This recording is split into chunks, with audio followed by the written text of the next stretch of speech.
அனைவருக்கும் இனிய மாலை வணக்கம். நம்ம ப்ரோலிட்டரியேட் பிரீடர்ஸ் ஸ்கூல் சார்பா தொடர்ச்சியா சட்டம் சார்ந்த வகுப்புகள் காலை மாலை அந்த வகையில இன்னைக்கு நமக்கு வகுப்பு எடுத்து கொடுக்க வந்த வியாகனா ராம் பிரகாஷ் ராஜகோபால் சார் சென்னையில இருந்து நமக்காக இன்னைக்கு வகுப்பு எடுத்து கொடுப்பாங்க. சாரை பத்தி அறிமுகம் தேவையில்லை, ஏன்னா சாரோட நேம் முக்கியமான தலைப்புகள் உங்களுக்கு தேவையோ அதை யூடியூப்ல சர்ச் பண்ணி சாரோட நேம் வரும். அந்த அளவுக்கு சார் மாணவர்களுக்கு அறிவை புகுத்தி தருவதில் ரொம்ப முன்னோடியா இருப்பாங்க.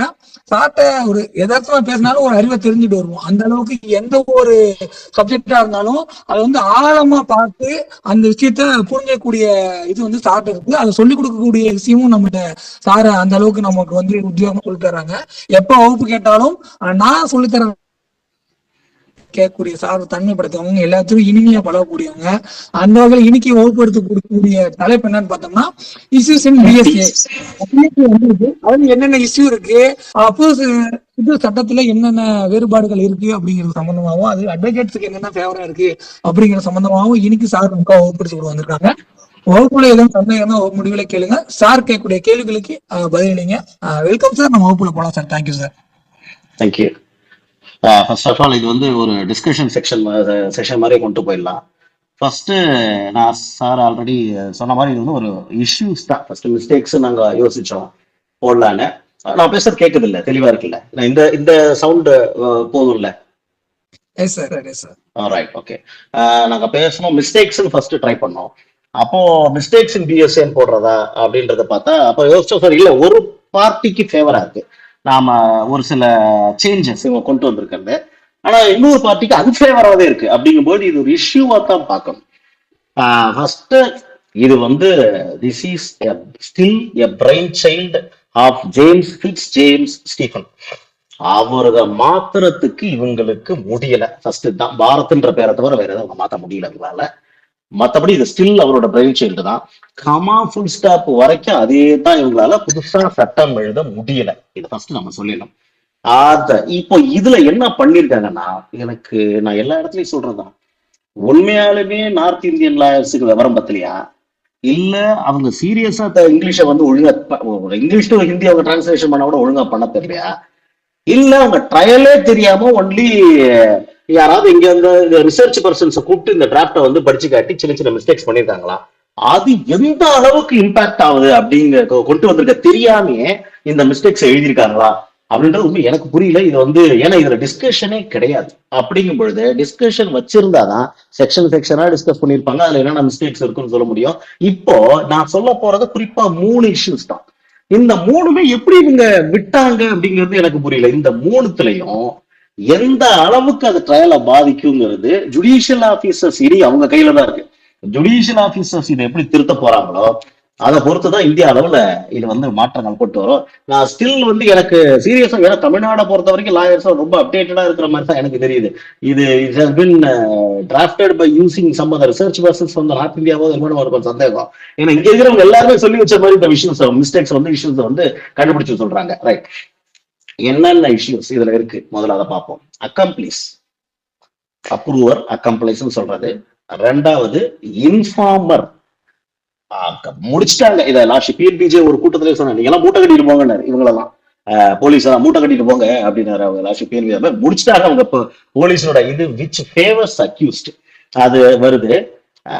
மூணாவது நீ என்ன ப்ரோ ப்ராசிக்யூஷன் கேட்காதீங்க, என்ன இஷ்யூஸ் இருக்கு அதை மட்டும் தான் சொல்றேன். மேக்சிமம் நான் பை பாலிசியே ப்ராசிக்யூஷன்ல நான் போறது இல்லை, நான் வாங்குறது இல்லை. ஒன்லி ஃபார் கம்ப்ளைனன்ட்டுக்கு ஏதாவது ஒன்று போடணும், மற்றபடி டிஃபென்ஸ் தான். நான் அதனால என்ன கேட்கணும். மூணாவது எலக்ட்ரானிக் ரெக்கார்ட்ஸ். எலக்ட்ரானிக் எவிடன்ஸுங்கிறத வார்த்தை யூஸ் பண்ணல, எலக்ட்ரானிக் ரெக்கார்டுங்கிற வார்த்தை நான் தெளிவா கவனமாக யூஸ் பண்றேன். ஸோ 3 இஷ்யூஸ் இதுல அடிப்படையாவே எனக்கு புரியல. இந்திய எவிடன்ஸ் ஆக்ட் தெரியாதவங்க எழுதிட்டாங்களா இல்லை.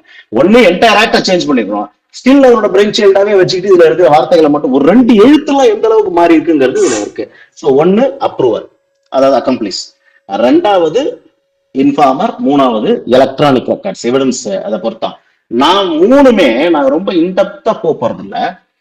இந்த இஷ்யூஸ் இதுக்கு முன்னாடி எப்படி இருந்துச்சு, அதனுடைய அண்டர்ஸ்டாண்டிங் என்ன, இப்ப எப்படி இருக்கு அப்படிங்கறத மேலோட்டமா நான் சொல்லிட்டு போப்போம். 1 by 1 நாம இப்ப போலாம். மற்றபடி நான் ஒரு உதாரணம் சொல்றேன். இந்தியன் எவிடன்ஸ் ஆக்ட் 2 தான் இது. ஏன்னா ஒரு introduction to Indian evidence act சொல்லும் பொழுது இது எப்படி எடுத்துக்கிறதுனா ரெண்டு தான். ஒன்னு அட்மிசபிலிட்டி, ரெண்டாவது ரிலவன்சி. இப்படித்தான் இந்தியன் எவிடன்ஸ் ஆக்ட் நீங்க படிக்கணும். எனக்கு ஒரு சின்ன இன்ட்ரடக்ஷன் கொடுத்துட்டு நான் உள்ள போயிடுறேன். இதுக்கப்புறம் ஜேம்ஸ் ஸ்டீஃபன் வந்து அவர் என்ன சொல்லியிருக்காரு இதை பொறுத்தும், அவர் ஒரு புக் எழுதியிருக்காரு இந்தியன் எவிடன்ஸ் ஆக்ட் எப்படி நான் எழுதுறேன்னு. அதுல அவர் என்ன சொல்லியிருக்காருங்கிறது கோட் பண்ணிட்டு நான் உள்ள போறேன். ஃபர்ஸ்ட் இந்தியன் எவிடன்ஸ் ஆக்ட் எப்படி படிக்கணும்னா ரெண்டே விதம் தான். ஒன்னு கரெக்டா அட்மிசபிலிட்டி இருக்குதா அப்படிங்கிறது, அதாவது ஓரல் எவிடன்ஸோ டாக்குமெண்ட்ரி எவிடன்ஸோ ஒழுங்கா உள்ள வந்திருக்கா அப்படின்றது ஒரு பார்ட். அது ரிலவெண்டா அப்படிங்கிறது உள்ள வந்துட்டதுனாலயே ரிலவெண்ட் எல்லாம் கிடையாது, நீங்க ஞாபகத்துல வச்சுக்கோங்க. இப்ப நான் ஒரு உதாரணம் சொல்றேன். இது ரெண்டு தான் நீங்க இந்தியன் எவிடன்ஸ் ஆக்ட மைண்ட்ல வச்சுட்டு படிக்கணும், அட்மிசபிலிட்டி, ரிலவன்சி. அப்போ ஒரு சின்ன உதாரணம், ஒருத்தவர் வந்துட்டு இருக்கிறாரு, இவர் எக்ஸ் வந்துட்டு இருக்கிறாரு. அவர் எக்ஸ் வந்துட்டு நடந்து வந்துட்டு இருக்கிறப்ப என்னன்னா, ஒரு பெரிய வந்து ஒரு ஒரு செவரை தாண்ட வேண்டிய கட்டாயம், அந்தாண்ட என்ன இருக்குன்றது அவருக்கு தெரியல. அப்போ அங்க ஒரு 3 பேர் பேசிக்கிறாங்க. 8 மணிக்கு நாம போய் வந்து ஒய்ய வந்து அடிக்கணும் அப்படின்னு இவங்க 3 பேர் பேசிக்கிறாங்க. இதுல இவருக்கு அந்த 3 பேர் ஆளதான் தெரியல, ஏன்னா செவத்துக்கு அந்த பக்கம் இருக்கிறதுனால தெரியல தவிர அவரோட குரல் கரெக்டா இருக்கு. உடனே இதை நைட்டா இமேஜின் பண்ணிக்க வேண்டாம், அது ஒரு இது நைட்டு பகல் நான் சொல்லல, ஒரு இதுக்கு அங்கன்றது என்னன்னு சொல்றாங்கன்னா, அவர் முடிவுக்கு வந்துடுறாரு. ஒருத்தவன் A1 A2 A3, எதுக்கு அவனை குப்புசாமி ராமசாமின்னு பேர் வைக்காம நான் இது மாதிரி வச்சிருவோம். A1 A2 A3 பெயர் தெரிந்த குரல் தெரிந்த ஆள் இவருக்கு தெரியுது, இந்த 3 பேரும் ஒய்ய போய் அடிக்க போறதா சொல்றாங்க. இப்ப இவருக்கு அவசரமா ஒரு வேலைக்கு போயிட்டு இருக்காரு. உடனே என்ன சொல்றாரு, அந்த வழியா வந்து இவன் வரான், பி வரான். அந்த பீட்ட சொல்றாரு, இங்க பாரு A1 A2 A3 அடிக்க போறதா பேசிட்டு இருக்காங்க. இவர் எக்ஸ் இவர் சொல்றாரு, உடனடியா போலீஸ் ஸ்டேஷன்ல போய் நீ சொல்லிடு. அப்ப இது கேஸ் எல்லாம் ஆகுது, ட்ரையலுக்கு வருது. எவிடன்ஸ் நான் சொன்னேன் இல்லையா, அட்மிசபிலிட்டி, ரிலவன்சி அப்படின்னா என்னங்கிறத ஒரு சின்ன உதாரணத்தை சொல்லிடுறேன், ஏன்னா இது பின்னாடி தேவைப்படும். இன்னைக்கு நம்ம அதனோட விளக்கத்தை நம்ம கொண்டு போலாம். அப்ப அவன் சொல்றான், இப்ப இமேஜின், இப்ப வந்து அவன் சொல்றான், இப்ப அந்த பிங்கிறவ கோர்ட்டுக்கு வந்து முதல் சாட்சியா சொல்றான், என்ன உனக்கு சம்பவத்தை பார்க்கல, A1 A2 A3 தான் அடிச்சாங்கன்னு உனக்கு எப்படி தெரியும்? எனக்கு எக்ஸ் சொன்னாரு. எக்ஸுக்கு எப்படி, எக்ஸுக்கு வந்து A1 A2 A3ன்னு குரல் தெரியும், A3 அவரு தான் அவங்கள பார்த்த, அவங்க கேட்டாரு, காதால கேட்டாரு. அதே போல அவரு சொன்னாரு 8 மணிக்கு அடிக்க போறதா, அது மாதிரி 8 மணிக்கு சம்பவம் நடந்திருக்குல்ல, அதனாலங்கிறாரு. இப்போ இவன் சொல்றத ஏத்துக்குவாங்களா ஏத்துக்க முடியாதா அப்படின்னா கவனமா பாருங்க. Oral evidence must be direct, பழைய 60 இல்லையா, oral evidence must be direct. ஒருத்தவன் நேரடியா வந்து சொல்றான், எனக்கு இந்த விஷயம் தெரியும் அப்படின்னு சொல்றான். உடனே ஜட்ஜ் என்ன பண்றாரு, எடுத்துக்கிறார். அது ரெலவெண்டா இருக்கும், அதாவது ஃபேக்டா இருக்கணும், perceived by senses, facts in இஷ்யூவா இருக்கணும். இந்த இஷ்யூ என்ன ஓடிட்டு இருக்கோ அது அந்த ஃபேக்டா இருக்கணும், ரைட்? அந்த சம்பந்தமான ஃபேக்ட் தான் எழுதிக்கிறார். இப்போ நான் மறுபடியும் சொல்றேன், அட்மிசபிலிட்டி, ரிலவன்சி ரெண்டு வேற வேற. இப்போ அவன் லுனாட்டிக்கான்னு பாக்குறாரு, இல்ல தெளிவானவன் எடுத்துறாரு பொட்டியில, அவன் சொல்றதெல்லாம் எழுதுறாரு, இந்த மாதிரி நடந்ததெல்லாம். இப்போ இமேஜின் 5ல இருந்து 55 ஒண்ணு இல்லைன்னு வச்சுக்கோங்க. ரெலவன்சி சி ஹவு பிரில்லியன்ட்லி டிராப்டட்ங்கிறது ஒரு உதாரணம். 5ல இருந்து 55 வரைக்கும் இல்லைன்னா, அப்படி 5ல இருந்து 55ன்ற செக்ஷன்ஸ் இல்லைன்னா, இப்போ இவர் என்ன சொல்ற, ஜட்ஜ் என்ன சொல்லுவாங்க, நீ நேரடியா சொல்லலாம், ஆனா இன்னொருத்தவர் வாண்டா சொன்னாருங்கிறத நான் நம்ப முடியாது, வெளில போடுறாரு. இப்போ என்ன ஆகுதுன்னா, ப்ராசிக்யூஷன் கம் ஃபார்வர்ட், மறுபடியும் 5ல இருந்து 55க்கு வாங்க. 5ல இருந்து 55 வந்துருச்சு உள்ள. இப்போ ப்ராசிக்யூஷன் என்ன பண்ணுவாங்க, ஏன்னா வேற வழி இல்ல, ரிலவென்ட்னு ஒண்ணு இல்லவே இல்லை, நீ அட்மிசபிலிட்டி நீ சொல்ற, ஃபேக்டா ஒத்துக்கிறேன், அந்த கான்ட்ராக்ட்ல இருக்கு, ஆனா அது வரைக்கும் தான் எனக்கு பவர் இருக்கு, இது இந்த கேஸுக்கு ரிலவெண்டா ஒத்து எடுத்துக்கிட்டு இதை வந்து கன்சிடர் பண்றதுக்கு எனக்கு பவர் இல்லைங்கிறாரு. எனக்கு சுய சிந்தனையில இது ரிலவென்ட்னு தெரியுது, ஆனா எனக்கு பவர் கொடுக்கல, சட்டத்துல இருக்கணும்ல அந்த பவர்ங்கிற வார்த்தை, பவர் இருக்கணும்ல, இருந்தாதான் என்ன எடுத்துக்க முடியும், அதனால உன்ன முடியாது, வேற வழி கிடையாது. நீ எவிடன்ஸ் அட்மிசபிலிட்டி வரைக்கும் எடுத்துக்கிறேன், நீ அட்மிட்னு எடுத்துக்கிறேன், நீ கொடுக்குற கான்டென்ட் வேணா எடுத்துக்கிறேன், உள்ள இருக்கிறது ரிலவெண்டா இல்லையான்னு எனக்கு பவர் கிடையாது, பார்க்க முடியாது, அனுப்பிச்சுட்டுறேன். இப்ப சொல்றேன், இல்லைங்க செக்ஷன் 6 ஒண்ணு இருக்கு, நான் எக்ஸ கூப்பிட்டு விசாரிக்க போறேன். எக்ஸ் என்ன பண்றாரு வந்து, ஆமாங்க நான் அப்படித்தான் எபிட்ட சொன்னேங்கிறாரு. Now coming to section 6. ஏன்னா பழைய 6 என்னன்னா, கண்ட்ரி அத சேம் டிரான்சாக்ஷன், ஒரு சம்பவத்தை கேட்டவன் அப்படியே வர்றான், அந்த சம்பவத்தை ஒருத்தவர்கிட்ட சொல்றான், அந்த சம்பவம் நடைபெறுது, அதை வந்து பி நேர்ல சொல்றான், முற்று பெறுது ஒரு சேம் டிரான்சாக்ஷன். இமேஜின், இதுதான் வந்து இந்தியன் எவிடன்ஸ் ஆக்ட், அட்மிசபிலிட்டி அண்ட் ரிலவன்சி. ஒண்ணுக்கு ஒண்ணு சலைச்சதில்லை. இப்போ வெறுமா ரியால உங்களுக்கு ரிலவன்சியை மட்டும் வச்சுக்கிட்டு அட்மிசபிலிட்டி இல்லைன்னா ப்ரூவ் பண்ண முடியாது. கோர்ட் எடுத்துக்காது, அதை ப்ரூவ் இல்லைன்னு ஆயிடும். ப்ரூவ் பண்ணாலும் ரிலவெண்டா இருக்கணும். 5-55 ஏதாச்சும் ஒரு செக்ஷன் அது வந்தாதான் அது கோர்ட் வந்து அதை எடுத்துக்கும். சோ அட்மிசபிலிட்டி, ப்ரீசப்போசஸ், ரெலவன்சி, அதாவது பிரிசியூம்ஸ் ரெலவன்சி ரெண்டும் இருக்கணும். இருந்தா மட்டும்தான் Indian evidence act. Indian evidence ஆக்டுக்கு இது ஒரு உதாரணம். இதுதான் இந்தியன் எவிடன்ஸ் ஆக்ட். எதை படிச்சாலும் இதை ஞாபகத்தில் வச்சுட்டே படிங்க. இந்தியன் எவிடன்ஸ் ஆக்ட் எந்த செக்ஷன் எது வேணாலும் அட்மிட் ஆகட்டும், உடனே நீங்க வந்துடணும் ரெலவெண்டா இருக்கான்னு. உங்களுக்கு வந்து டாக்குமெண்ட் எது வேணாலும் ஃபைல் ஆகி மார்க் ஆகட்டும், ரெலவெண்டா நீங்க வந்துடணும், இருந்தாதான்.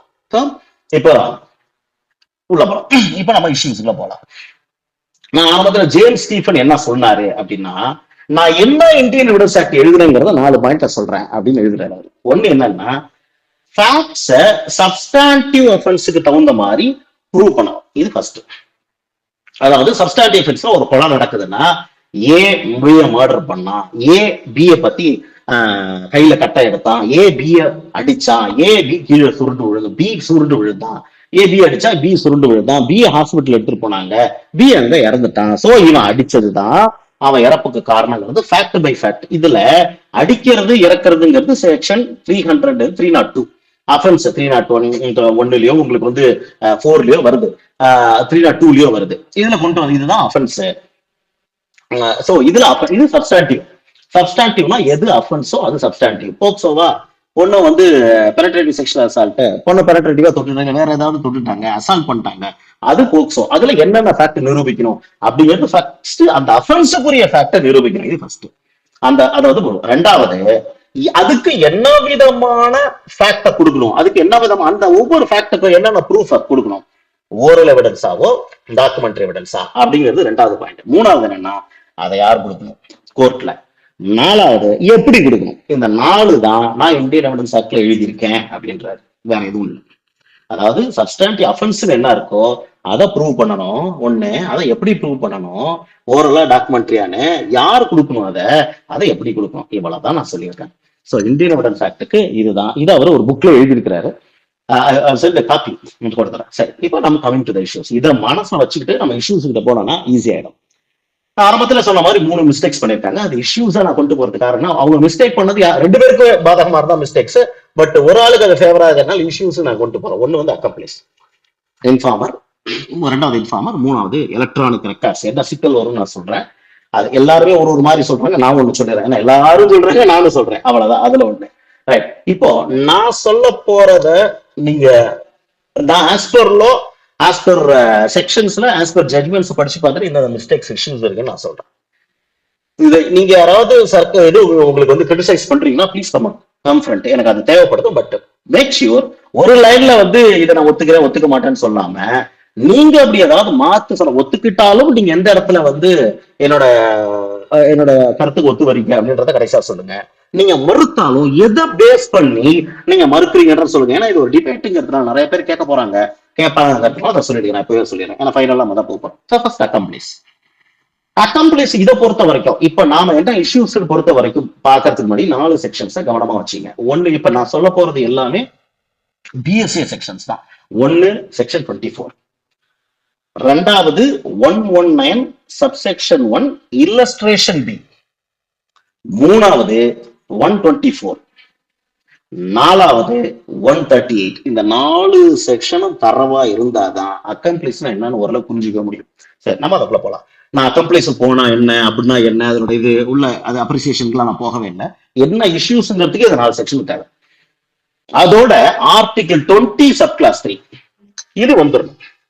இந்த அதாவது section 24, section 119 subsection 1 illustration B, 125 நான் சொல்றதெல்லாம் பிஎஸ்ஏ, 124, 138, பழைய 133, இப்போ வந்து ஆர்டிகிள் 20 சப் கிளாஸ் 3 ரைட்.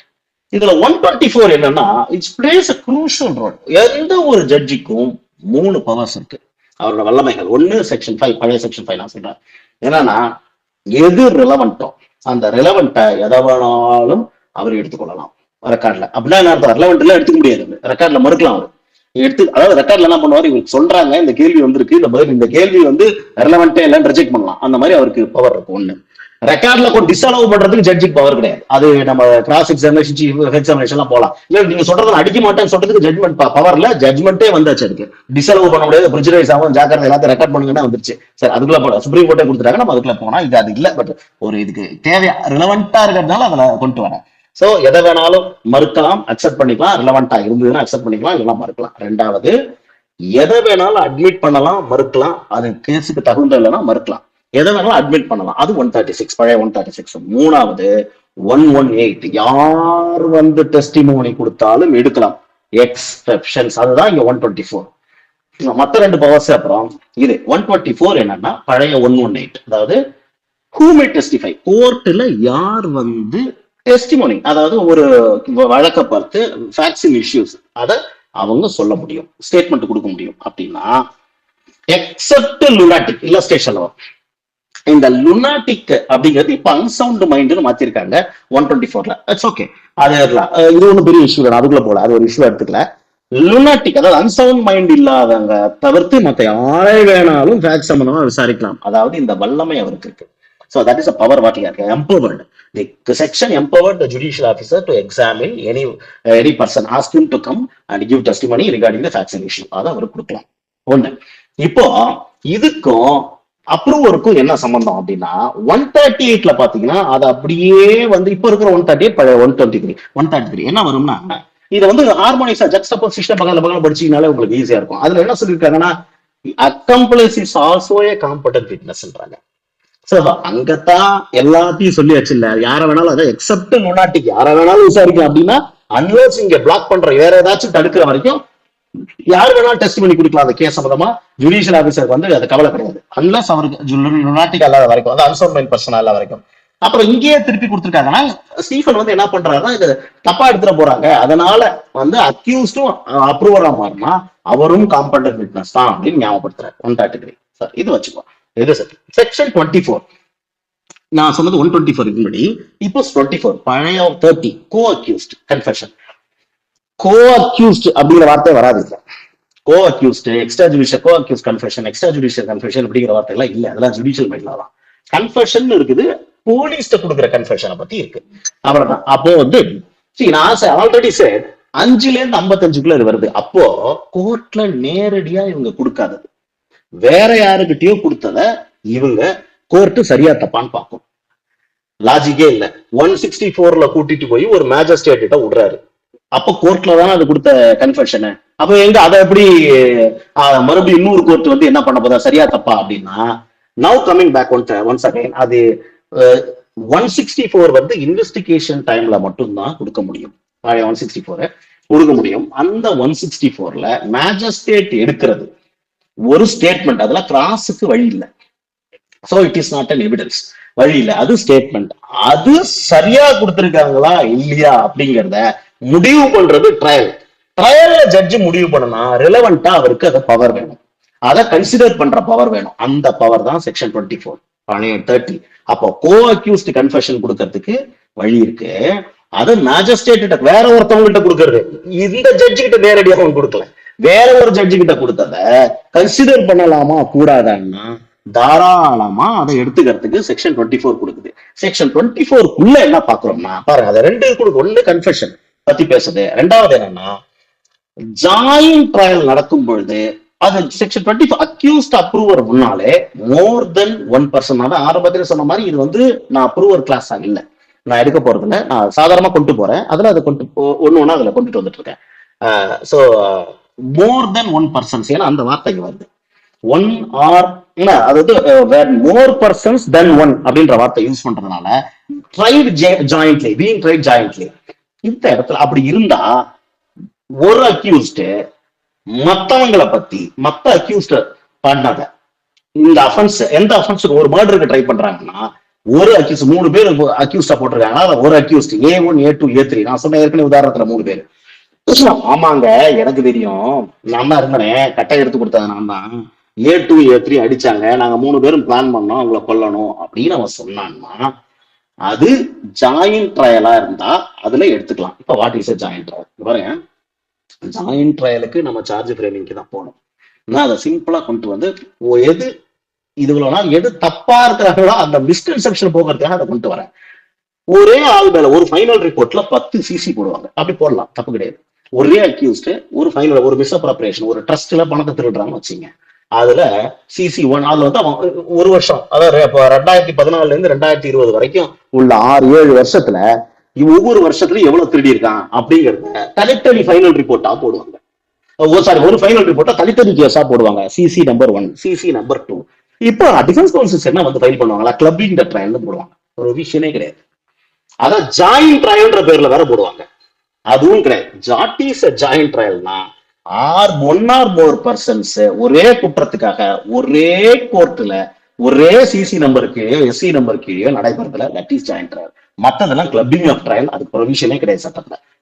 அந்த மிஸ்கன்செப்ஷன் போக்குறதுக்காக தான் இப்ப நம்ம ஒரு லைன் கொஞ்சம் டீவியேட் பண்ணி சார்ஜ் ஃப்ரேமிங் கொண்டு வரோம். சார்ஜ் ஃப்ரேமிங்ல பெரிய இது அது, நம்ம அது வரும்பொழுது நம்ம பார்க்கலாம். சோ இதுல மறுபடியும் அந்த ஜாயிண்ட் ட்ரையல் வருது. சோ ஜாயிண்ட் ட்ரையல்ல 1 or 2 பர்சன்ஸ் ஒன்னா கேஸ் நடத்தும் பொழுது ஒரு அக்யூஸ்ட் மொத்தம் 2 பேரும் போட்டு கொடுக்குறாங்கன்னா அந்த கேஸ் சம்பந்தமா அதுதான் கோ அக்யூஸ்ட் கன்ஃபெஷன். ரைட். இப்ப முன்னாடி எல்லாம் என்னன்னா ஒரு டிஃபென்ஸ் எடுப்பாங்க.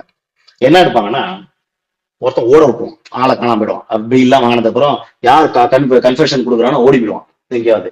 ஓடி போனோடனே ஜட்ஜ் என்ன பண்ணுவாங்கன்னா, அவனுக்காக வெயிட் பண்ண முடியாது, ஒரு விட்னஸ் 2 விட்னஸ் அவனை தனியா பிரிச்சிருவாங்க. செப்பரேட், அது வந்து செப்பரேட் ட்ரையல் அப்படின்னு தனியா பிரிச்சு அதுக்கு ஒரு வேர்டு செப்பரேட், அதுக்கு ஒரு தனி சிசி நம்பர் கொடுத்து அது பெண்டிங்லேயே கிடக்கும். இந்த கேஸ் நடந்துட்டு இருக்கும். இப்போ ஒரு டிஃபென்ஸ் எடுப்பாங்க.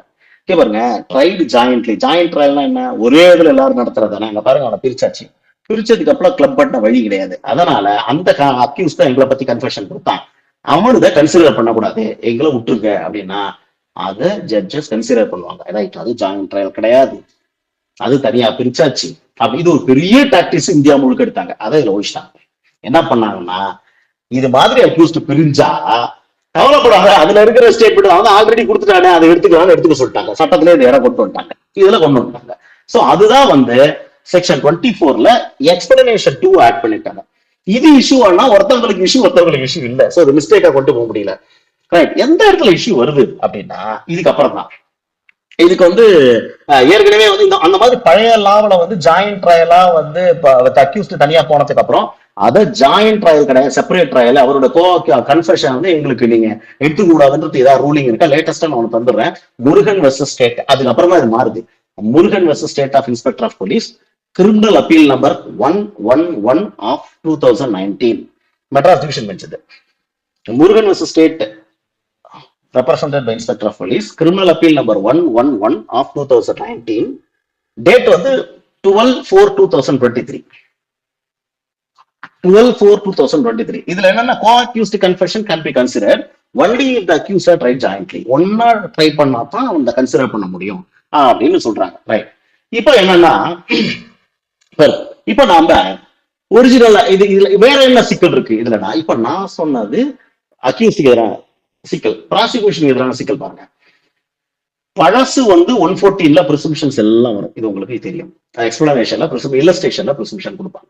அப்படி ஒரு பிரிசம்ஷன் அப்ரூவரை பத்தி இருக்கு. என்ன இருக்குன்னா, பழைய 114 1B, இப்ப இருக்கிறதுல 119 சப்செக்ஷன் 1 இல்லஸ்ட்ரேஷன் B, அதேதான் செக்ஷன் தான் மாத்திருக்காங்க.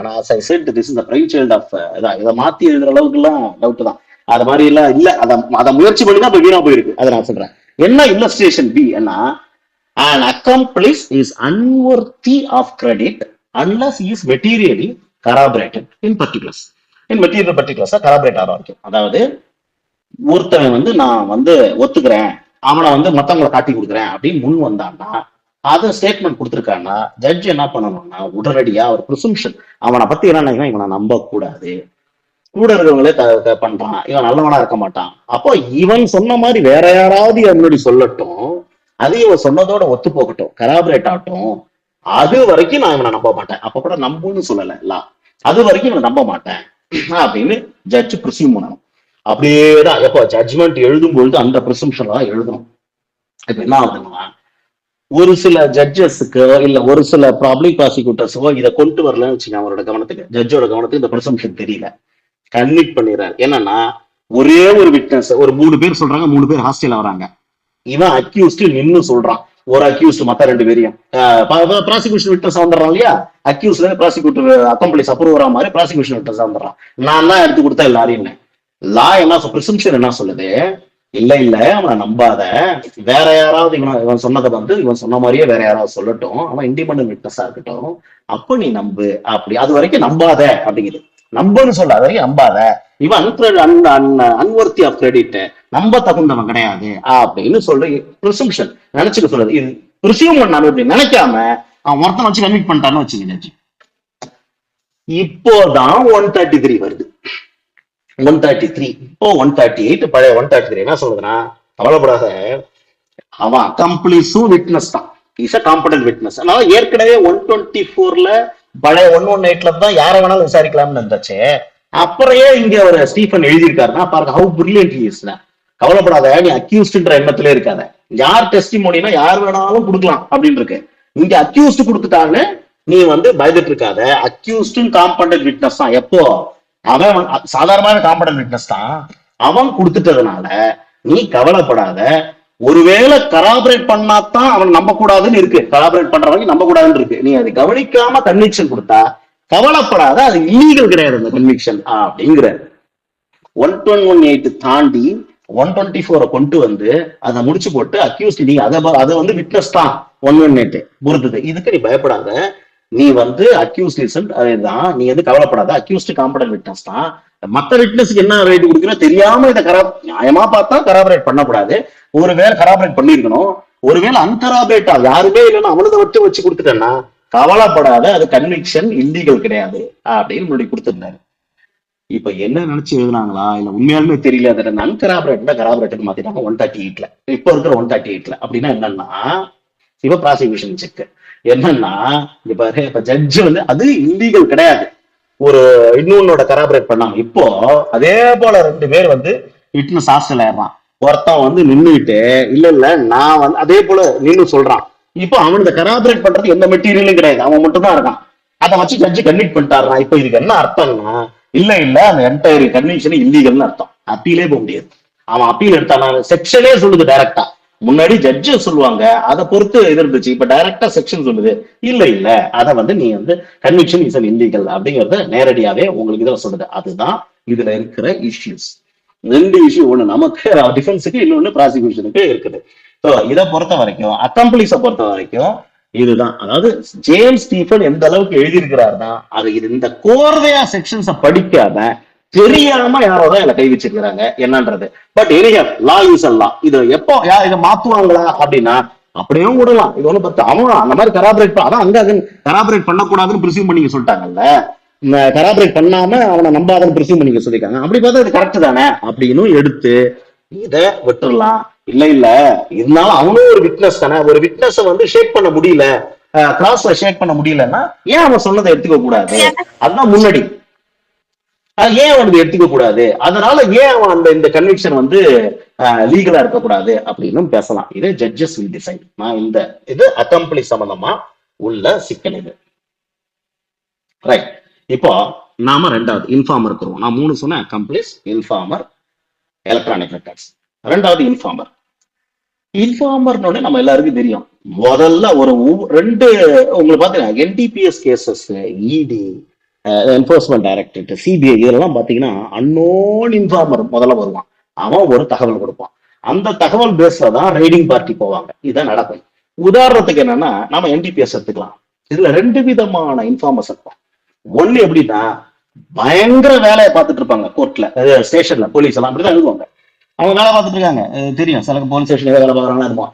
அப்படி இருக்கும்போது ஒரு போன் சம்பந்தமே இல்லாம போறோம். இன்னும் அந்த பட்டணத்துக்கு போதும் இந்த சிஐடி சங்கர் எல்லாம் பார்த்துட்டு இன்னும் கதை வைக்கிறாங்க. அப்படியே தான் இருக்குது. இப்ப நான் கேஸ் ஒருத்தர் அப்படியே தான் இருக்குது. போன் வருது, எடுத்த உடனே அங்கேயிருந்து ஒருத்தர் சொல்றான், 7வது குறுக்கு தெருவில் பெரிய ஆலமரத்துக்கு கீழே கஞ்சா வித்துட்டு இருக்கான், எவனாவது விற்பானா அப்படின்னு.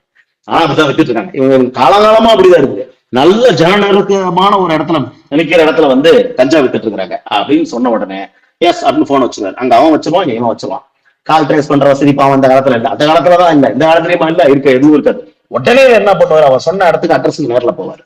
போய் அங்க அதே போல சொல்லி வச்ச மாதிரி ஒரு பொம்பளை, மேக்சிமம் பொம்பளை தான், பொம்பளை வந்தா லிமிட்டெட் கஞ்சா, ஆம்பளை வந்தா கமர்ஷியல் கஞ்சா, இதுலதான் இருக்கும். போய் கையும் தரமா அவனை பிடிப்பாங்க, அந்த இடத்துல பிடிப்பாங்க. பக்கத்துல இருக்க 2 பேரை கூப்பிடுவான், எவனும் முன் வர மாட்டான் சாட்சி சொல்றதுக்கு. இதுதான் அந்த விஷயமே, எவனுமே முன் வர மாட்டான். 100 சப் கிளாஸ் ஐட்டு சிஆர்பிஸ்ல ப்ரொவிஷன் இருக்கு. அப்படி யாரும் முன் வரலாம், அவன் மேல கேஸ் கொடுக்கணும். போட்டு அதை கொண்டு வந்து கோர்ட்ல நிரூபிக்கணும். இதெல்லாம் பண்ண மாட்டாங்க. இதுல கேள்வி நான் கேட்டேன்னா ஐயோ மேல் குதிப்பான், யானை கேட்டுறது கேட்டு அதுக்கப்புறம் கொண்டு வந்து இதுலதான் உங்களுக்கு அக்விட் எல்லாம் வாங்குறது. இதெல்லாம் கேட்டுட்டு அவனை வந்து என்ன பண்ண, யாரையும் கூப்பிட மாட்டாங்க, சொல்லி வச்ச மாதிரி கூட்டிட்டு வந்து கோர்ட்ல ஒப்படைப்பாங்க. வந்து கஞ்சாவை ஒப்படைச்சிருவாங்க. அது இதை லிமிட்டடா இருக்கும். அதுக்கப்புறம் என்ன கேஸ் என்ன நடக்கும்னா ஃபைனலி எல்லாம் போலீஸ் அபிஷியல்ஸ் தான். ஸோ ஹாஸ்டல் ஆகிறதுக்கு வாய்ப்பு இல்லை, கேஸ் நடக்கும். உங்களுக்கு சொல்லி வச்ச 161 அப்படியே ரிப்பீட் ஆகும். ஸோ இதுதான் இன்ஃபார்மர். இது என்னன்னா எல்லாத்துக்கும் பேஸ் இன்ஃபார்மர். இப்ப நம்ம ஒரு கேள்வி கேட்போம், எல்லா ரைட்டு உனக்கு இன்ஃபர்மேஷன் கொடுத்தாங்கன்னே அவரை விசாரிச்சு வாக்குமூலம் வாங்கி கோர்ட்டுக்கு அனுப்பிச்சார். இதுல இன்ஃபார்மர் யாருன்னு நாம கேட்கல. இதை வந்து நான் 2019, 12, 13 நான் மர்டர் கேஸ் நடத்துற காலத்துல கேட்டுட்டு இருக்கேன். அப்படியே ஜட்ஜஸ் ஊத்துவாங்க. எந்த பப்ளிக் ப்ராசிக்யூட்டர் கூடுறாரோ இல்லையோ, இன்ஃபார்மர்ங்கிற ஒரு வார்த்தையை நம்ம எடுத்துட்டோம்னா ஜட்ஜஸ் கூந்துருவாங்க. சோ நான் ஆல்ரெடி சொன்னேன், ஸ்டீஃபன் என்ன இருக்குன்னா, ஸ்டீஃபன் என்ன சொல்லியிருக்காருன்னா, ஒரு கேஸ ஒரு ஃபேக்ட யார் சொல்லியிருக்காங்க அதை எப்படி ப்ரூவ் பண்ணணும். இங்க இன்ஃபார்மர்னு ஒரு ஃபேக்ட் இருக்கு, எனக்கு இன்ஃபர்மேஷன் ஒரு ஃபேக்ட் இருக்கு. இந்த இன்ஃபர்மேஷன் எப்படி ப்ரூவ் பண்ணணும், இன்ஃபார்மர் மூலம் தான் வந்தேன். அப்போ இன்ஃபார்மரை ப்ரூவ் பண்ணணும்னா என்ன, அவர் என்ன சொல்றாரு ஸ்டீஃபன், ஆமா யாரு கொடுத்தாங்களோ அவங்கள வச்சுதான் ப்ரூவ் பண்ணணும், இல்லைன்னா அது கிடையாது, ப்ரூஃபா இருக்காது அப்படிங்கிறாரு. ஆனா ப்ராசிக்யூஷன் மட்டும் அதுக்கு ஒரு டர்ன் எடுத்துப்பாங்க, எடுத்துக்கிட்டு இன்ஃபார்மரை விசாரிக்கவே மாட்டாங்க, அவரை விசாரிச்சு ஆளையும் கொண்டு வர மாட்டாங்க. எல்லா கேஸும் இன்ஃபார்மர். இப்போ நான் ஒரு கேள்வி கேட்கிறேன், கோர்ட்டு முன்னாடி ஒரு விட்னஸ் வந்து உண்மையை சொல்லணுமா இல்ல ஒரு உண்மையை மறைக்கலாம்? ஜட்ஜஸ் அலோவ் பண்றாங்க. இதுல என்னன்னா, நாம கேட்டோம்னா இந்த கேள்வி, இப்போ நாம விட்னஸ் இன்ஃபார்மர் யாரு, அவர் பேர் என்ன, இதெல்லாம் நம்ம கேட்க போறது இல்ல. அப்படி கேட்காம இந்த வழக்குல நீ இன்ஃபார்மர்னு ஒருத்தர் விசாரிச்சு வாக்குமூலம் வாங்கி கொடுக்கல, இவ்வளவுதான் நான் பூந்துருவாங்க.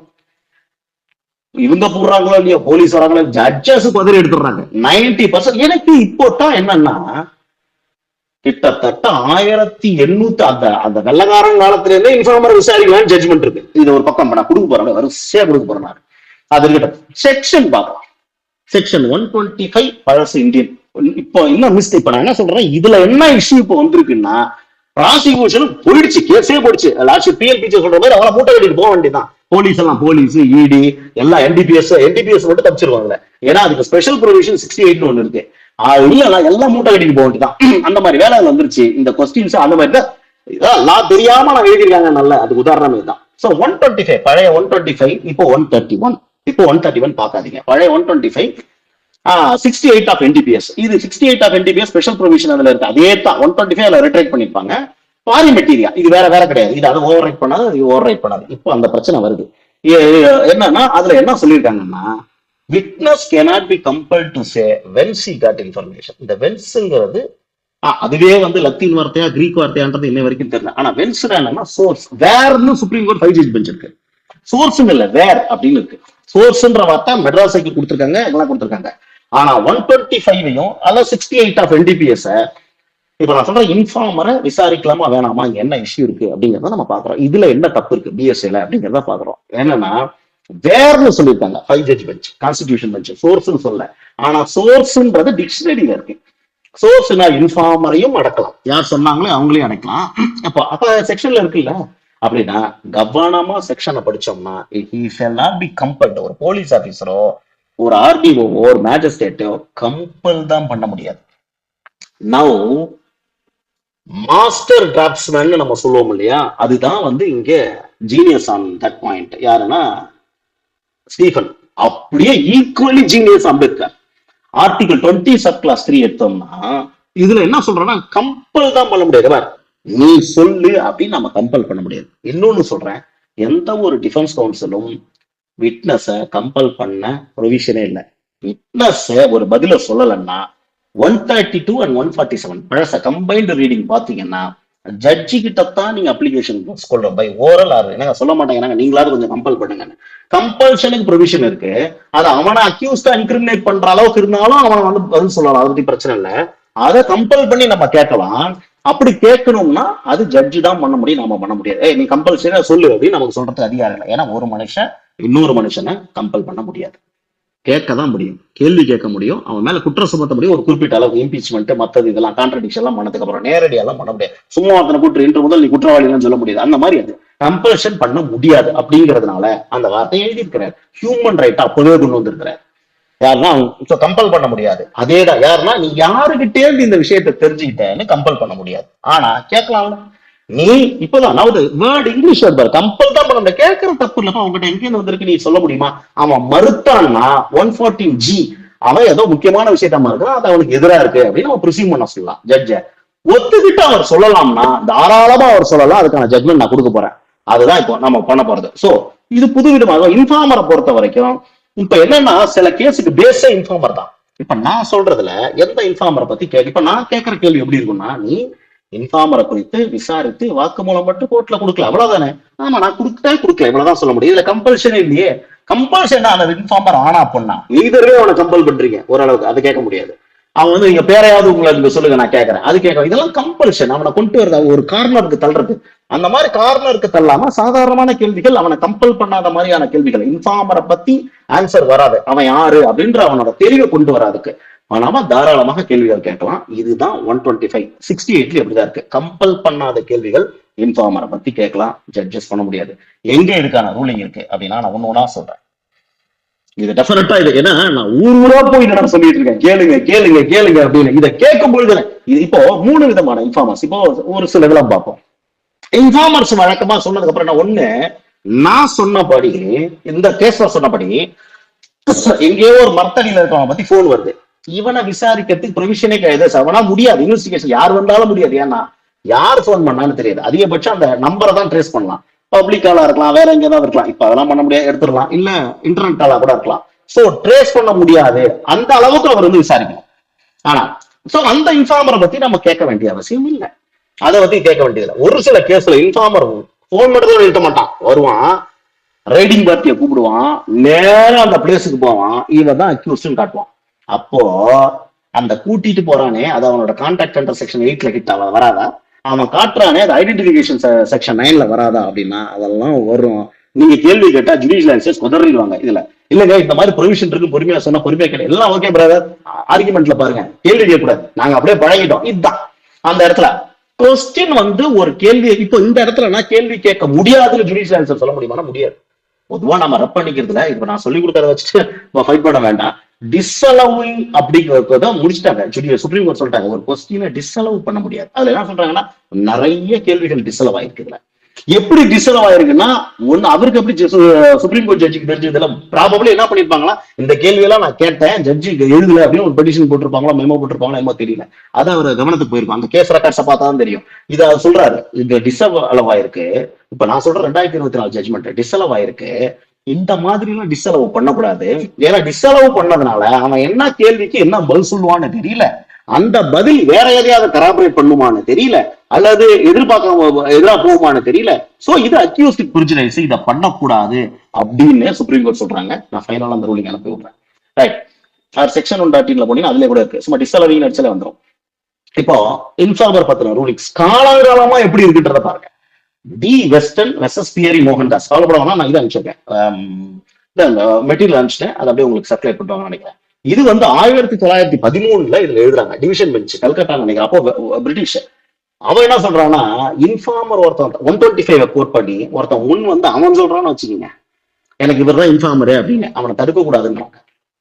அவனை தடுக்காதீங்க, அவனா முன் வர்றான், அவனை கம்பல் பண்ணல, அவனா முன் வர்றான், அவனை ஏன் தடுக்கணும் அப்படின்னு ஒரு பாயிண்ட் எடுக்கிறாங்க. ரெண்டாவது என்னன்னா, இதுதான் Bhaktomal Gangaram and others versus state of Gujarat 1983 volume 1 scale 411. இது உங்களுக்கு மெட்டீரியல் இருக்கு, அதனால நான் ரிப்பீட் பண்ணல. ரெண்டாவது இதான் வீடியோ அப்படிங்கிறதுனால ரிப்பீட் பண்றேன், நீங்க எந்த ஓட்டி கூட பாத்துக்கலாம். இதுல என்ன சொல்றாங்கன்னா, இன்ஃபார்மரை விசாரிக்கலாம், அது ஹியர்சேன்றாங்க. இது சுப்ரீம் கோர்ட். இது என்ன கேஸ்னா, என்டிபிஎஸ் கேஸ். ஒரு போன் வருது, ஒரு பெரிய லாரியில அந்த பின்னாடி இருக்கிற பெரிய கண்டெய்னர்ல லிக்விட் எடுத்துட்டு போயிட்டு இருக்காங்க. இந்த இல்லிசிட் லிக்விட் கான்ட்ராபேண்ட் வந்து லிக்விட் எடுத்துட்டு போயிட்டு இருக்காங்க. பின்னாடியே ஒருத்தவங்க இந்த டாக்ஸில போயிட்டு இருக்கான், அதுதான் அக்யூஸ்ட் அப்படின்றாங்க. போய் பிடிச்சிடறாங்க. பிடிச்ச உடனே சுப்ரீம் கோர்ட் என்ன சொல்றாங்கன்னா, எல்லாம் ரைட்டு, இவன் தான் அக்யூஸ்ட் சொன்னாலும் அந்த இன்ஃபார்மர் அவனை ஏன் விசாரிக்கல, உனக்கு எப்படி, அவனுக்கு எப்படி தெரியும் அப்படின்னு கேக்குறாங்க. அதாவது ஆன் பாயிண்ட் வருது. அதுல கேட்டு அவனை விசாரிக்கல இல்ல, அதனால என்னன்னா ஹியர்சே, இதை நான் ஒத்துக்க முடியாது அப்படின்னு சொல்லி விடுதலை பண்றாங்க என்டையர்ல. சரி, இது எப்படி ஹியர்சேவா இருக்கும் அப்படின்னா, நான் ஆரம்பத்துல ஒரு உதாரணம் சொன்னேன்ல, எக்ஸ் அந்த வழியா வராரு, 3 பேரு அடிச்சாங்க, 3 பேர் அடிக்க போறதா A1 A2 A3 சொல்றான். யாரு ஒய்ய அடிக்க போறதா சொல்றாங்க, ஒரு ஆள் அடிக்க போறதா சொல்றாங்க 8 மணிக்கு. அதை இவர் கேட்டுட்டு போய் இன்னொருத்தவட்ட சொல்றாரு. அவர் கோர்ட்ல வந்து சொல்றாரு, உனக்கு யார் சொன்னா அப்படின்னா, அப்படி ஒருத்தவர் சொன்னாரு. அவரை விசாரிக்கல, செல்லாது போ. ஏன்னா சேம் டிரான்சாக்ஷன்ல வரல, கட் ஆயிடுது. இதுதான் ஹியர்சே. அவரு கேட்டவர் நேரடியா அவர் சொன்னாருன்னா அது டைரக்ட் எவிடன்ஸ். சோ அதைத்தான் இங்க சுப்ரீம் கோர்ட் எடுத்து என்ன சொல்றாங்க, ஹியர்சேன்ற ஒரு வார்த்தை சொல்லிட்டு போறாங்க. என்னன்னா, பாரு, நீ யார்கிட்ட எதை கேட்டிருக்க, அவனை விசாரிக்கல, சோ கராபரேட் ஆகல, ஹியர்சே செக்ஷன் 6 சேம் டிரான்சாக்ஷன்ல இன்ஃபார்மர் இல்லாம ஒழிக்கிறாங்க. இது ஒண்ணு. ரெண்டாவது கன்ஹை மிஸ்ரா, இதுதான் வந்து ப்ரீ ஜட்ஜ்மெண்ட். என்னன்னா, டைரக்டாவே சொல்றாங்க, ஒரு விட்னஸ் வந்து என்ன சொல்றான்னா, எனக்கு சீக்ரெட் இன்ஃபர்மேஷன் கிடைச்சதுன்றான். அதான் சொல்றாங்க சுப்ரீம் கோர்ட் அந்த வேர்ட் அப்படியே ரிட்ரைட் பண்ற மாதிரி. The witness has nowhere stated from whom he received the secret information. As such information cannot be made a basis to prove circumstance against accused. நான் யாருகிட்ட இருந்து கேட்டேன்னு சொல்ல மாட்டேன், ஆனா அதுக்கப்புறம் நடக்கிற சம்பவங்கள் எல்லாம் அக்யூஸ்டுக்கு எதிராக வைப்பேன்னா அந்த சர்க்கம்ஸ்டன்ஸ் அக்யூஸ்டுக்கு எதிராக வைக்க முடியாது. நீ சீக்ரெட் இன்ஃபர்மேஷன் பத்தி சொல்லி ஆகணும். 3 ஜட்ஜ் இது. Kanhai Mishra alias Kanhai Misar versus State of Bihar 2001 criminal law journal 1259 supreme court. Right. மூணாவது என்னன்னா, நான்கில் NV Rajendran and another 1972 law weekly criminal 185. அதே இதுலதான் வருது. Nagaraj versus state criminal appeal number 305 of 2014. இது Madurai 2015. I think Vimala justice நினைக்கிறேன். அவங்க ஒண்ணு கொடுத்துருப்பாங்க, இன்ஃபார்மெண்ட் அடையாளம் வந்துட்டாங்க, ஏன் அவனை காட்டாம இருந்தா, ஏன் அவன் வந்து காட்டல, அது தப்பு அப்படின்றாங்க. இப்ப நான் சொல்ல போறது once again 3 judge 2022 supreme court. Bijender சி BIJENDER alias Manda MANDAR versus State of Haryana 2022 Volume 1 Supreme Court Cases 92. இது 3 judgment. இதுல என்ன சொல்றாங்கன்னா, the very identity of the appellants accused as one of the perpetrators offenders stand obscured, particularly considering all the accused in the case were arrested on the basis of a secret information, the origin of which is naturally unknown. ஒரு secret இன்ஃபர்மேஷனை base பண்ணி இத்தனை பேரை பிடிச்சிருக்க, அந்த secret இன்ஃபர்மேஷனோட ஆரிஜினே எனக்கு தெரியல, அன்னோன்னு, அதனால விடுதலை பண்றாங்க. அப்படியே ஆன் பாயிண்ட் 3 ஜட்ஜ். அகைன் அடுத்தது குணா மாத்தோ. இதுதான் வந்து excellent on point 2023 supreme court. Guna Mahto GUNA MAHTO versus State of Jharkhand criminal appeal number 108 of 2012 16th March 2023. இது அப்படியே மெட்டீரியல் அனுப்பியிருக்கேன் பாருங்க. அதுல என்ன சொல்றாங்கன்னா, ஒருத்த வரான் கோர்ட்டுக்கு வந்து அக்யூஸ்ட வந்து அவன் ஒய்ஃபோட கடைசியா பார்த்தான். நீ பாத்தியா அப்படிங்கும்போது என்ன வருதுன்னா, அது சொல்றான், இல்ல அவங்க அக்யூஸ்ட் தான் வந்து அவன் ஒய்ஃபை கொண்டு இருப்பான்னு என்கிட்ட சொன்னாங்க. யார் சொன்னா? அது எனக்கு வந்து ஒரு சோர்ஸ் சொன்னாங்க அப்படின்ட்டான். அதை ஸ்பெசிபிக்கா எழுதுறாங்க சுப்ரீம் கோர்ட். அதை எழுதி he expressed his doubt on the witness that அப்படியே அவர் சொல்றது எழுதுறாங்க, that accused had killed his wife and had thereafter thrown her into the well. இப்படிதான் எனக்கு காதுல விழுந்துச்சு. இந்த சோர்ஸ்ன்றது 125ல இதை வந்துடும் ஆட்டோமேட்டிக்கா. வென்சுனா சோர்ஸ் உனக்கு எங்கப்பா கிடைச்சது, எனக்கு தெரியல, விடுதலை போ. சோ சோர்ஸை பொறுத்த வரைக்கும் ஒருத்தவங்க சொல்லலைன்னா அதை நாம இதுல என்ன பிரச்சனைனா, நம்ம கேள்வி கேட்கணும். கேள்வி கேட்டுதான் விட மாட்டேங்கிறாங்களே அப்படின்னா வேற வழியே இல்லை, நம்ம இதெல்லாம் காட்டி தான் சொல்லி ஆகணும். ஃபேக்ட் பை ஃபேக்டா அவனை உடைக்கணும். ஜுடிஷியல் அந்த ஸ்டீஃபன் வந்து அப்படி கண்ட்ரோலே பண்ணல. அதுல இதுல நிறைய இருக்குது, இன்னும் கூட நிறைய ஜட்மெண்ட்ஸ் இருக்கு. பட் இது வரைக்கும் இருக்கிறது போதும். இது வரைக்கும் நான் சொல்லிடுறேன். இப்போ என்ன இஷ்யூ இதுல அப்படின்னா, from Vance he got information வார்த்தை இருக்கு இல்லையா, அந்த சிஇ எடுத்துட்டாங்க. 131 பாருங்க. From when he got information இருக்கு. இப்போ ஒரு போலீஸ் அதிகாரி நேரில் வர வச்சுக்க, மேட்டர் ஆஃப் ரைட்டா கேட்கலாம்.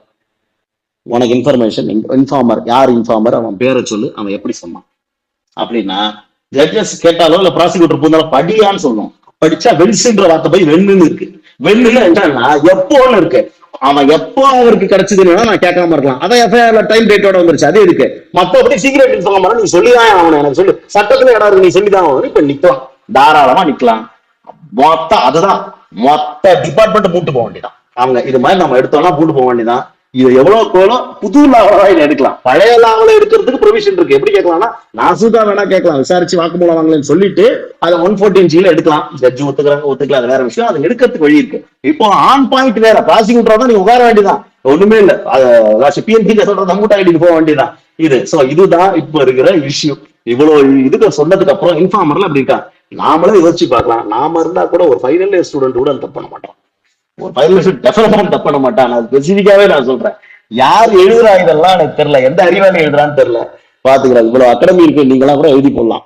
அப்கோர்ஸ் இது என்னன்னா, இது வேணா அப்போ அவங்க எப்போ இதை வந்து டிராப்டா எழுதி எல்லாரும் படிங்க அப்படின்னு சொன்னாங்களோ அப்பவே நான் எழுதி போட்டேன். இது மிஸ்டேக்கா இருக்குது நீங்க பாருங்கன்னு. அவன் ஆஸ் யூஷுவல் அமைச்சர் எழுதி போட்டதுனால பாவம் மனு எதுக்கு போச்சுன்னு தெரியல. ஓகே, இப்போ என்னன்னா எலக்ட்ரானிக் ரெக்கார்ட். இப்போ மூணாவது, ஃபர்ஸ்ட் 2 பாயிண்ட்ஸ் சொன்னா இஷ்யூ சொன்னேன். இப்போ மூணாவது எலக்ட்ரானிக் ரெக்கார்ட். நான் ரொம்ப நேரம் எடுத்துக்க விரும்பல, 10 மினிட்ஸ் நான் முடிச்சிடறேன். கிட்டத்தட்ட மோரார்லெஸ் 1 hour ஆயிடுச்சு. ஸோ எலக்ட்ரானிக் ரெக்கார்ட்ஸ்ல என்ன சிக்கல்? இப்படி நான் பெரிய சிக்கல். ஆனா இதை இப்ப நான் ஏற்கனவே சொன்ன இன்ஃபார்மரே கோர்ட்டு தான் முடிவு பண்ணணும். அதை எப்படி பண்ண போறாங்கன்றது எனக்கு தெரியல.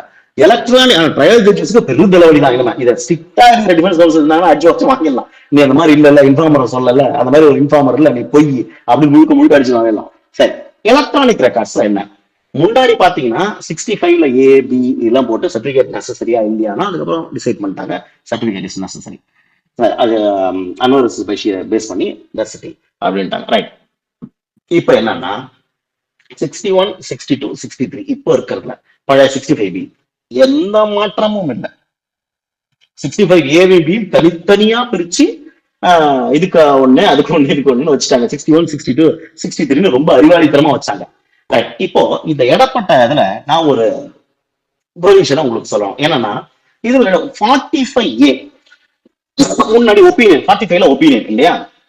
ஒப்பீனியனை பொறுத்தவரை யாரோட ஒப்பீனியன் எடுத்துக்கலாம்னா, ஒரு டாக்டர் ஃபாரன்சிக் எக்ஸ்பர்ட், அவர் வந்து ஃபாரன்சிக் பத்தி சொல்றாங்கன்னா அவரோட ஒப்பீனியன் எடுத்துக்கலாம், ஜட்ஜ் எடுத்துக்கலாம். அது ஃபாரன்சிக் 45ல பவர் கொடுக்குது. 45A ஒண்ணு போட்டு சப்ஸ்டியூட் பண்ணாங்க.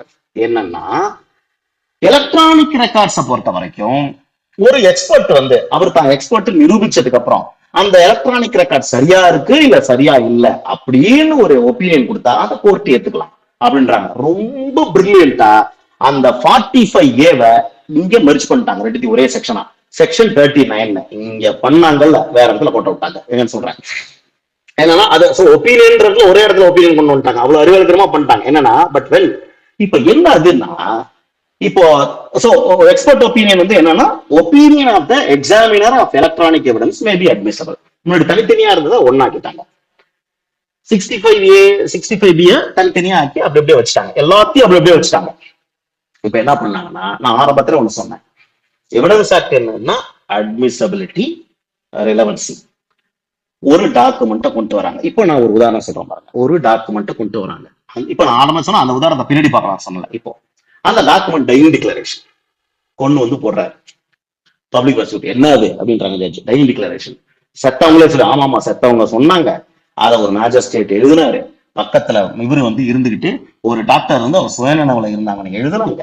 அதை அப்படியே சீல் அடிச்சு அவங்க இதெல்லாம் கொடுத்து பக்காவா ஒரு சர்டிபிகேட் எழுதி அக்யூஸ்டுக்கு எதிராக போடுறாங்க. அட்மிசபிலிட்டி இப்படி பாக்குறாங்க. S it is admitted.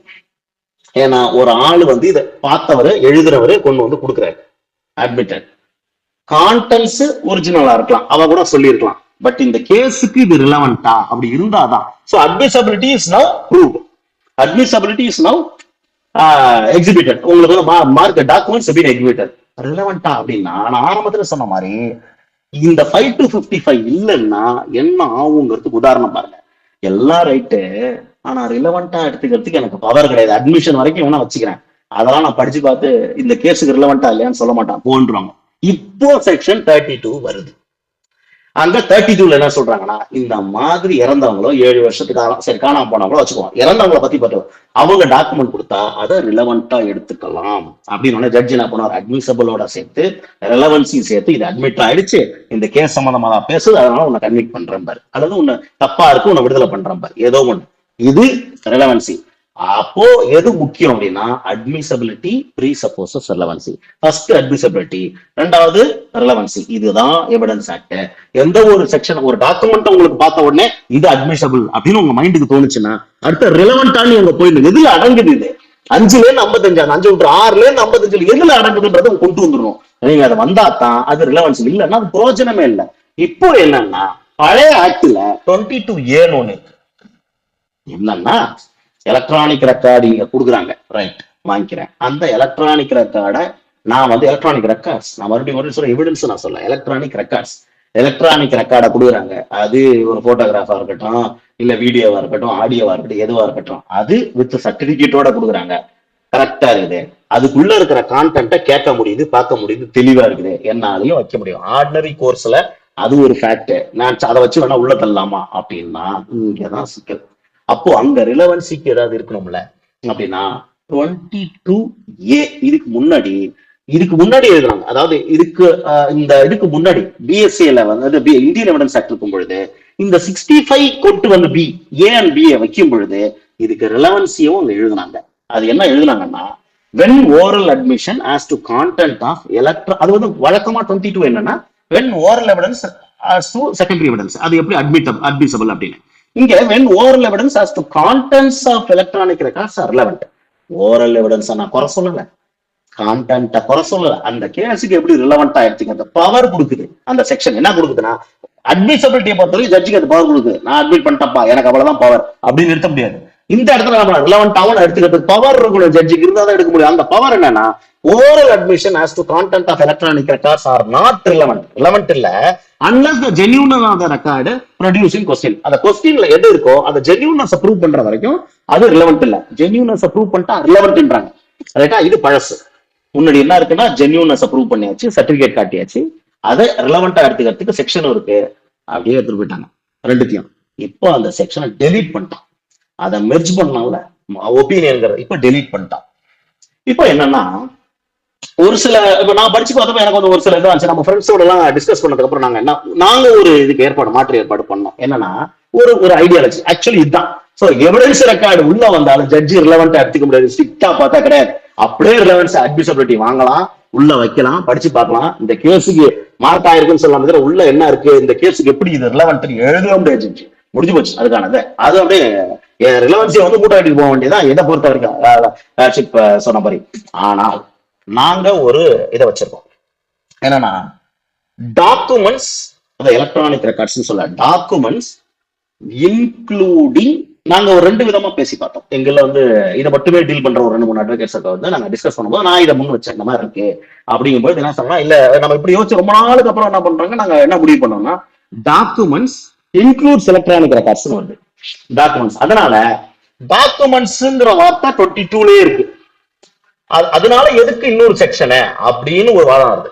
அதனால அதுவும் எலக்ட்ரானிக் ரெக்கார்ட்ஸ் தான், எதுக்கு வந்து தனியா வந்து ஒரு 22A எழுதணும், அது கரெக்ட் தானே அப்படின்ற மாதிரி ஒரு வாதம் வச்சாங்க. இன்னொரு வாதம் என்னன்னா, மறுபடியும் என்ன பண்ண, நாங்களே கன்ஃபியூஸா என்ன பண்ணோம்னா, இல்ல 43 பழைய 65Aவும் Bயும் தனித்தனியா பிரிச்சு வச்சிருக்காங்கல்ல, செகண்டரி எவிடன்ஸ் டாக்குமெண்ட்டுக்கு தனியா எழுதியிருக்காங்க. பழைய 62, 65 எல்லாம் தனியா எழுதியிருக்காங்கல்ல, அதே போல அதெல்லாம் தனித்தனியா எழுதுறாங்க. அப்படியே வச்சவங்க ஏன் இதை மட்டும் டெலீட் பண்ணாங்க? சோ அப்படி பார்த்தா அது பொருந்துரும், அது ரிலவெண்ட் கிடையாது, அதான் கரெக்ட், அந்த செக்ஷன் இருக்கிற வரைக்கும் ரிலவெண்ட் கொண்டு வர முடியாதுன்னு ஒரு வாதம் எடுக்கிறாங்க. சோ 2 வாதம் இருக்குது. இதெல்லாம் இஷ்யூஸ். நான் இதை உங்க முன்னாடி வைக்கிறேன். பொறுமையா இந்த வீடியோ ஒரு தடவைக்கு 2 தடவை பொறுமையா கூட பாருங்க. நான் இந்த இதை வந்து மெட்டீரியல் அனுப்புறேன், பார்த்துட்டு இந்த இஷ்யூஸை பத்தி உங்களோட கருத்துக்கள் please, I welcome are your thoughts with regard to that. சரி, இந்த இஷ்யூஸை சரி பண்ண முடியுமா, இல்ல இந்த இஷ்யூஸ் அப்படியே மெயின்டைன் பண்ணலாமா, இது இஷ்யூவே கிடையாது அப்படின்னா எப்படினாலும் உங்களுடைய இது வந்து I am welcoming all your thoughts. So கரெக்டாக 8:30 ஆயிடுச்சு. So I will end my class. 1 hour ஆயிடுச்சு. I will end my section. Any questions ஏதாவது இருந்தா அதுவும் முடிச்சுக்கலாம். ஏன்னா மோர் தென் 1 hour போர் அடிச்சதுக்கு அப்புறம். இல்லைங்க சார், கிளாஸ் எக்ஸலண்டா. அதான் நீங்க இப்போ அப்டேட் பண்ண போறீங்க அதை எனக்கு. ஸோ அடுத்த லெவல் கொண்டு போங்க. நாங்க எங்க இது ஓவர், நீங்க அடுத்த லெவல் கொண்டு போங்க. Thank you sir.